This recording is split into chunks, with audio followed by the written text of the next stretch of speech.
Selamat pagi dan salam sejahtera untuk kita semua. Selamat bergabung kepada Bapak Ibu seluruh peserta webinar Ikatan Akuntan Indonesia IAI bekerjasama dengan Bursa Efek Indonesia dengan tema Dampak Pandemi COVID-19 terhadap penerapan PSAK 8, PSAK 68, dan PSAK 71 yang dapat terselenggara pada hari ini Rabu 29 April 2020. Puji syukur marilah kita panjatkan kehadirat Tuhan Yang Maha Esa karena kita semua berada dalam keadaan sehat.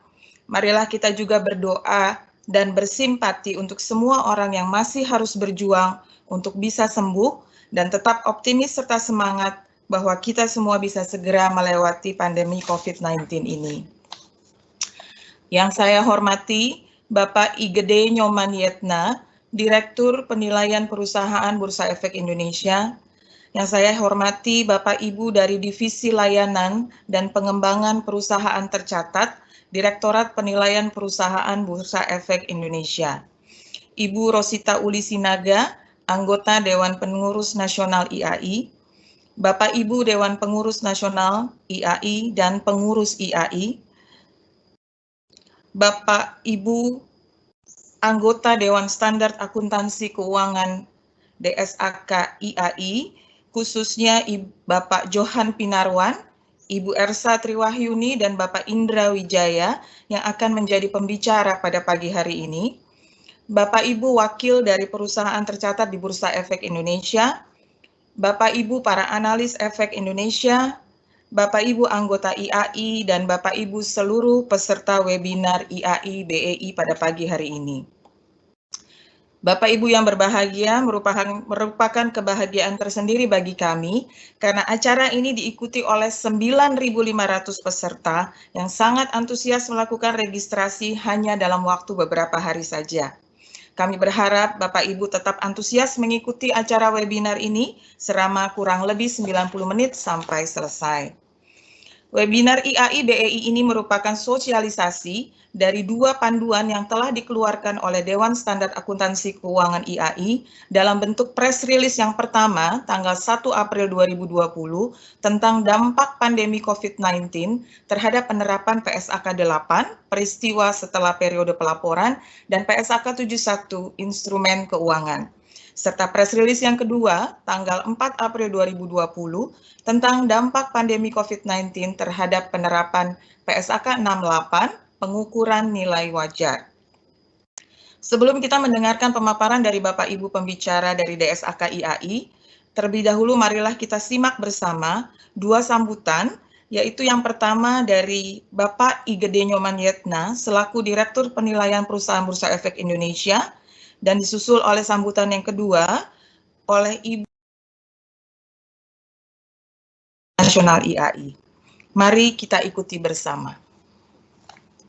Selamat datang pada seminar yang diadakan oleh Bursa Efek Indonesia bekerjasama dengan Ikatan Akuntan Indonesia atau IAI yang mengambil tema dampak COVID-19 terhadap penerapan PSAK 8, PSAK 68, dan PSAK 71.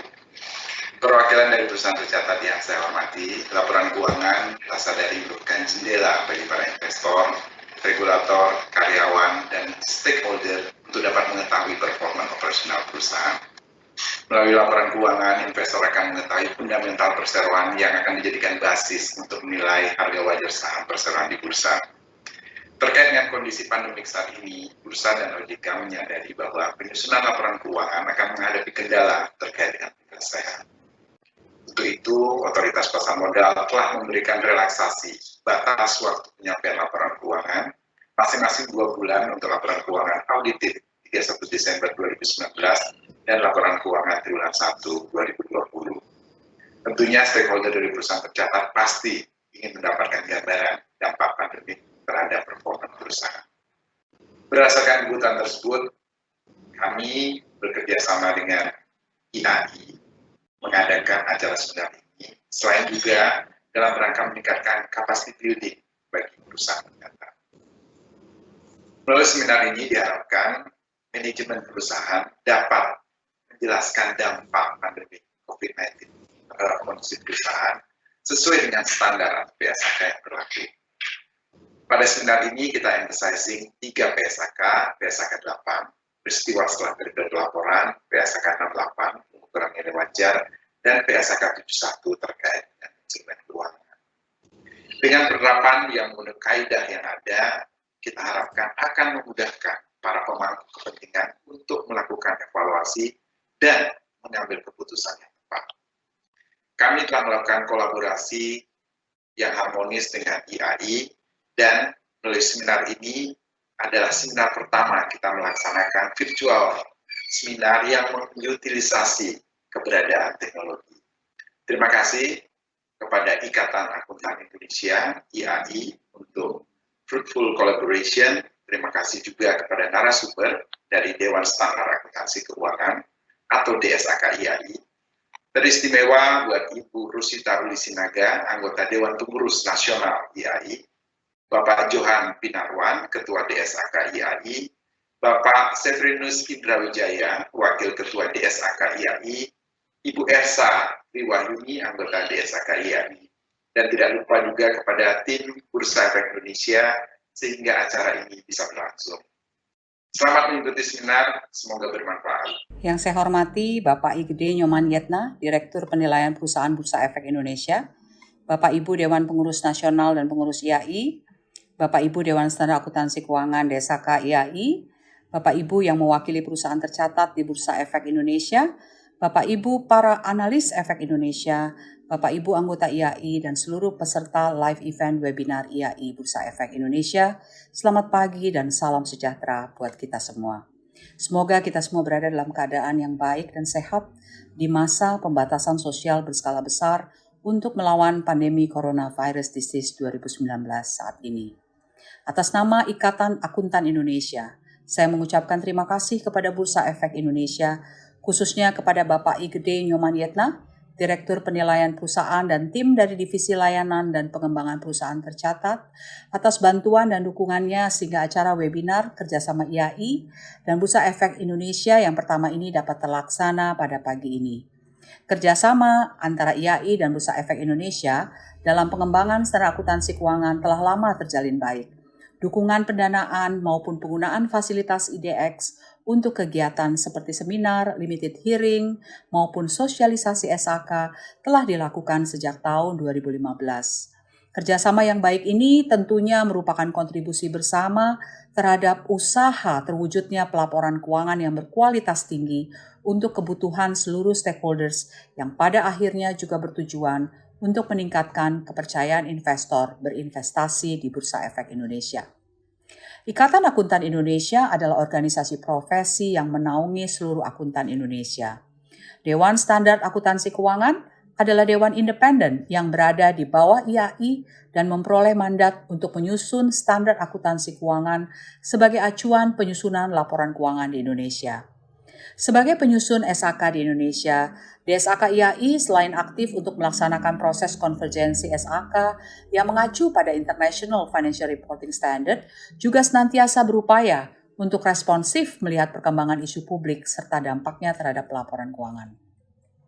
Selain dengan perkembangan-perkembangan dan melihat situasi pandemi global virus corona 19, DSAK IAI menyadari bahwa ketidakpastian yang dihasilkan dari pandemi ini dapat secara signifikan mempengaruhi pertimbangan entitas dalam menyusun laporan keuangan.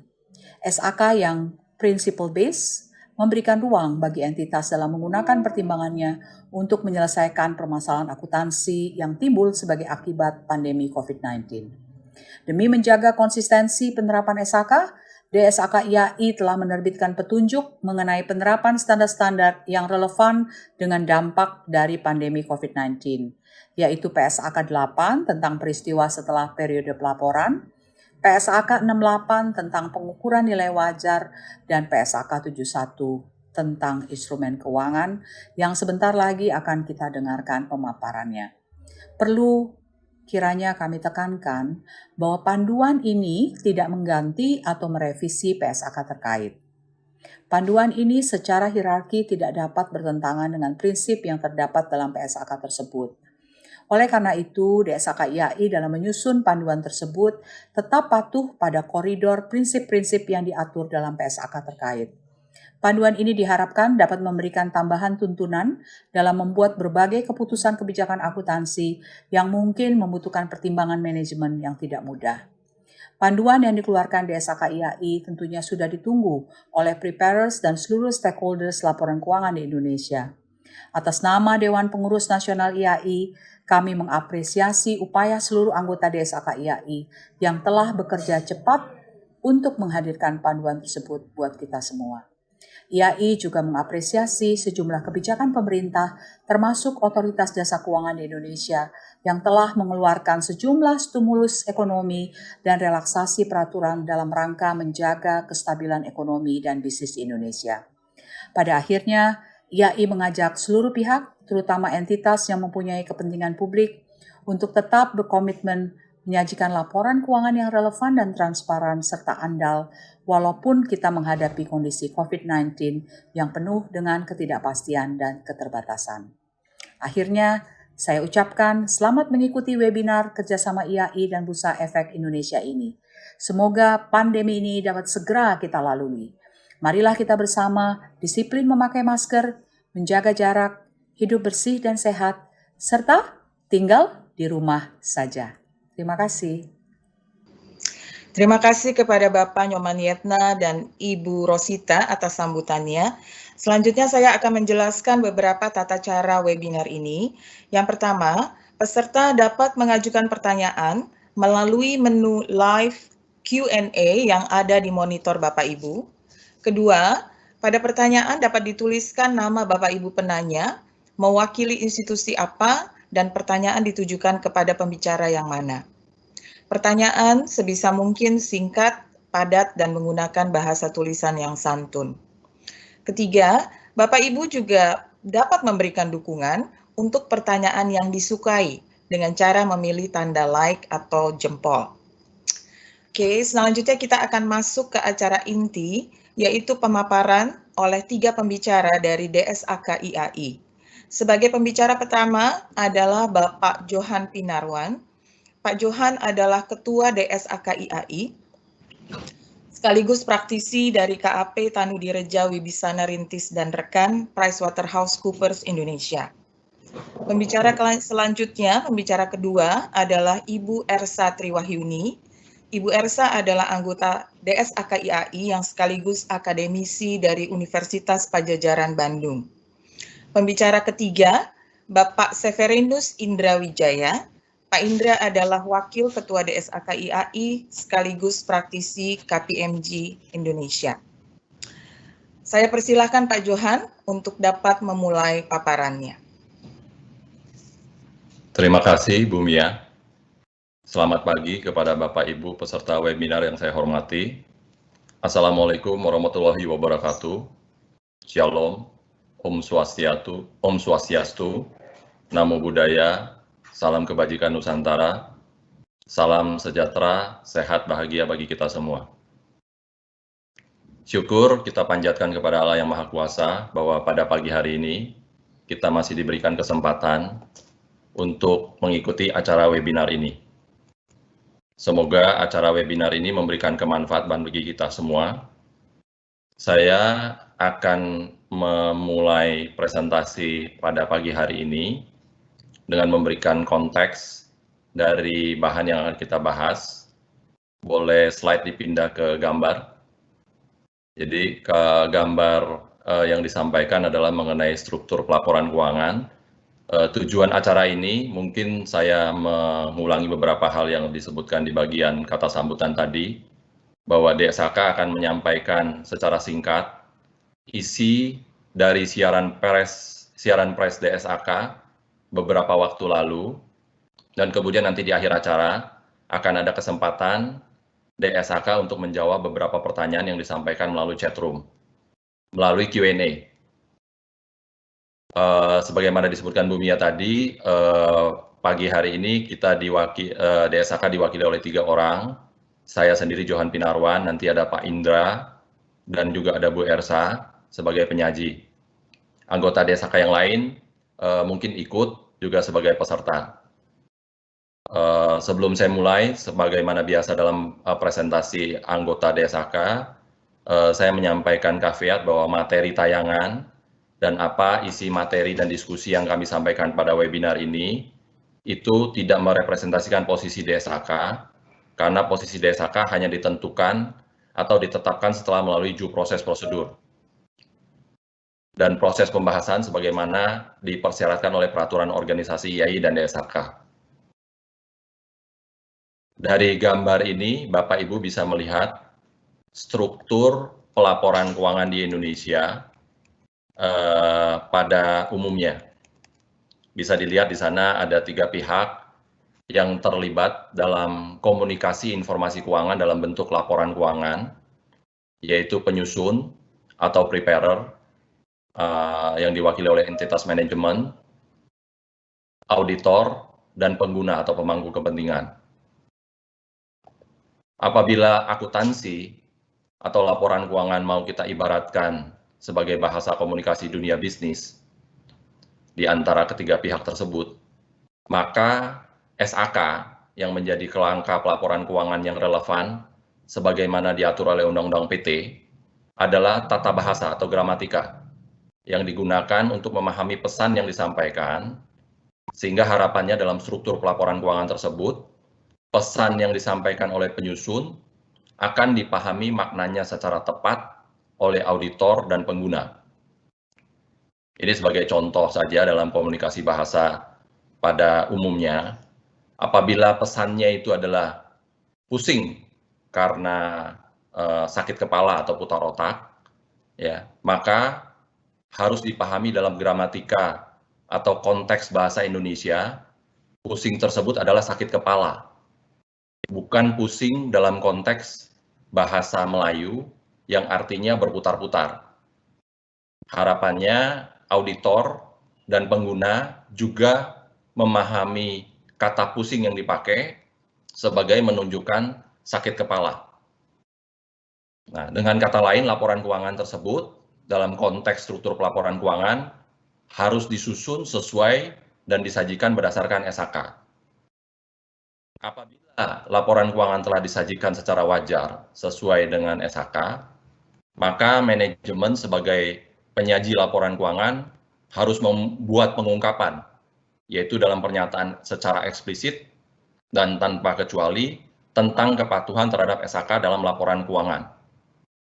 Dan dalam tahap selanjutnya, auditor akan memberikan pendapat wajar tanpa kualifikasian hanya apabila laporan keuangan yang diaudit telah patuh terhadap SAK dalam semua hal yang material. Yang pada akhirnya diharapkan pengguna ya dalam membaca laporan keuangan tersebut juga menggunakan aturan-aturan atau hal-hal yang sudah diatur di dalam SAK. Nah, bagaimana hierarki SAK yang ada di dalam PSAK 1 atau PSAK 8? Di sana disebutkan bahwa apabila ada pengaturan khusus, maka penyajian wajar dapat dicapai dengan mematuhi atau memenuhi SAK tersebut.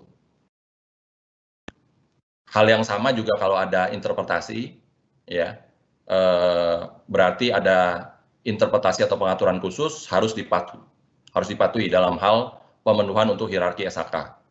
Apabila tidak ada pengaturan khusus, maka entitas harus menetapkan kebijakan akuntansi untuk menghasilkan informasi yang andal dan relevan, asalkan kebijakan akuntansi tersebut tidak bertentangan dengan SAK dan kerangka konseptual pelaporan keuangan. Sekarang, di mana posisi ya siaran pers DSAK tersebut dalam hierarki? Dapat saya katakan secara gamblang bahwa siaran pers tersebut memang tidak ada di dalam hierarki tersebut yang disebut di PSAK 1 dan PSAK 8. Siaran pers tersebut walaupun melalui pembahasan di rapat pleno DSAK, tapi tidak melewati due proses, sebagaimana due proses yang komprehensif dalam penerbitan standar atau interpretasi. Sehingga secara prinsip, siaran pers tersebut harusnya tidak boleh melampaui kewenangannya.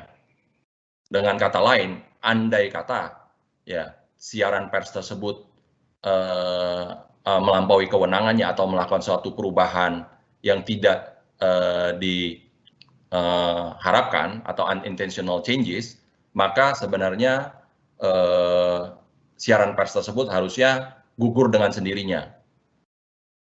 Dalam konteks itu sebenarnya DSAK mengeluarkan siaran pers ini.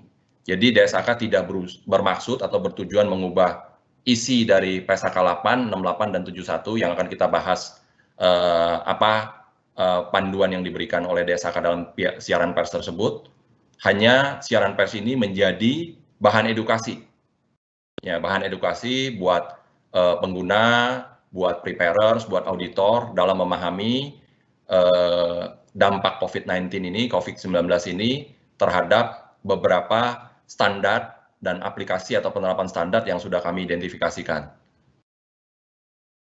Dalam konteks itulah sebenarnya kita akan membahas isi dari siaran pers ini pada pagi hari ini, yang akan saya mulai dengan topik bahasan pertama, yaitu PSAK 8, yang intinya mengenai peristiwa setelah periode pelaporan.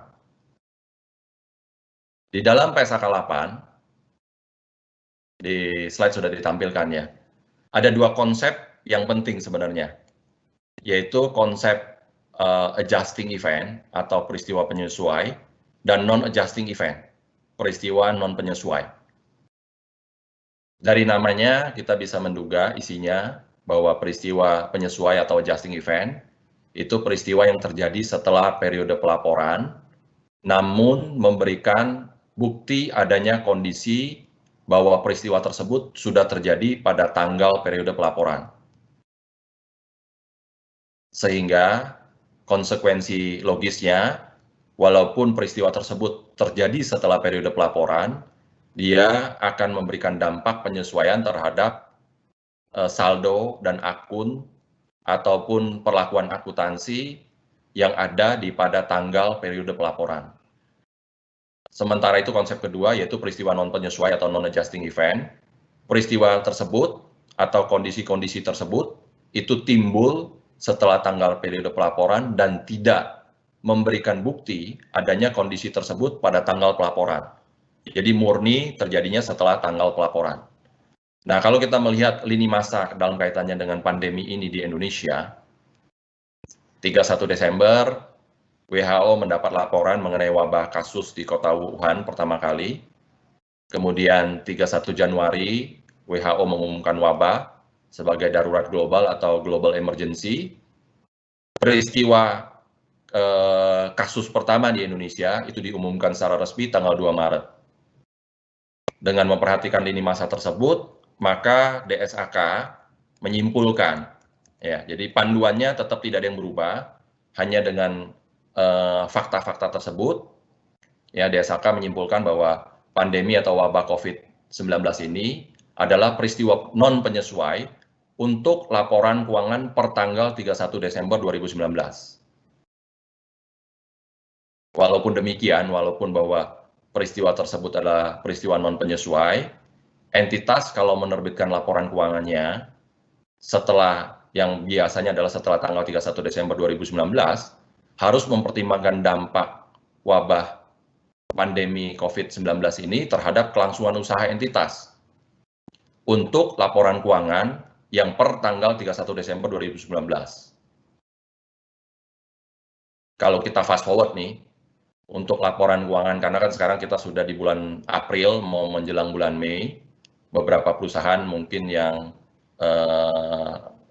ada kewajiban menyampaikan laporan keuangan interim kuartal pertama, laporan keuangan 31 Maret 2020, isu yang tidak dibahas dalam siaran pers tersebut adalah bagaimana dampaknya terhadap laporan keuangan 2020. Nah, secara implisit,